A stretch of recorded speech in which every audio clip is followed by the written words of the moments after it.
And it's Faith Time, our weekly conversation on matters of faith. And joining us this morning is Pastor Chris Bell with Three Circle Church. Thank you for joining us again, sir. Man, it's an honor. Good to be with you guys. All right, one thing we wanted to talk about this morning is that some churches will be observing the annual Prayer for Christian Unity.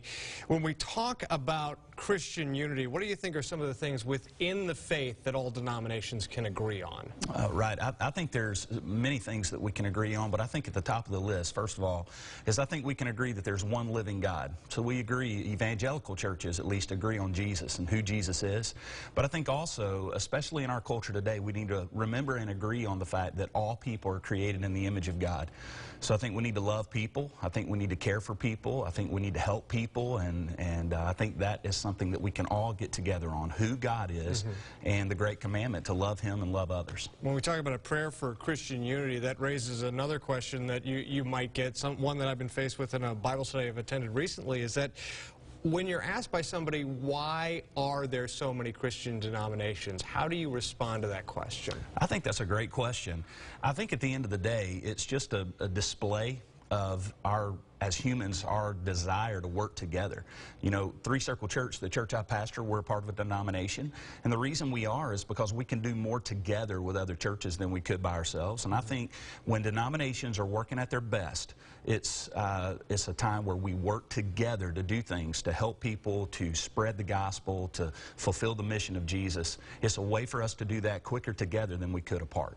How do you think Christians from all walks of life can work together and come together?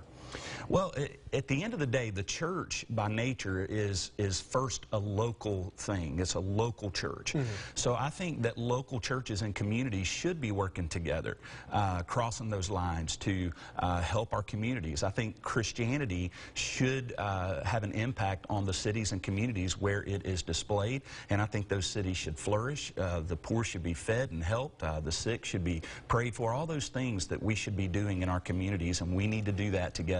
What are some of the challenges you think of leading a congregation and trying to bring others into it to work with other Christian denominations? Well, I think there's many challenges, but I would say that I think being a pastor, for me personally, the good far outweighs the negative. It's an unbelievable honor. I think the challenge is in our culture that's so very divided, so very cynical. I think that all of us pastors are trying to preach and teach truth into that kind of culture, and that's a challenge where people have a hard time listening to absolute truth and things like that. So we can't just teach it and preach it. We have to show it. We have to live it out to have the impact that we want to have. One of the things that I've been learning recently is about reaching out to non-believers. And one of the things that's emphasized is doing it in such a way that you do it with gentleness and respect. How do you execute that sort of approach?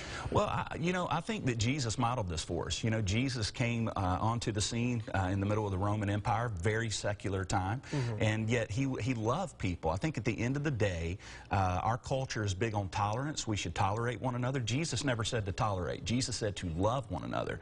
And I think if we start there, our message will be heard. I think there's a great adage that says people don't want to know what you know until they know that you care, and I think we need to start there as churches. What do you think is the difference between tolerance and love? Well, I think tolerance is one of the lowest levels of human connection possible. Just take my wife. I'm married to a wonderful woman, and I would not want her to tolerate me. And I don't tolerate her. I love her. Jesus never once told us to tolerate one another. He said for us to love one another deeply. I think that is a game changer. Pastor Chris Bell with Three Circle Church, thank you for joining us for this edition of Faith Time. Thank you. And News 5 this morning will continue after the break.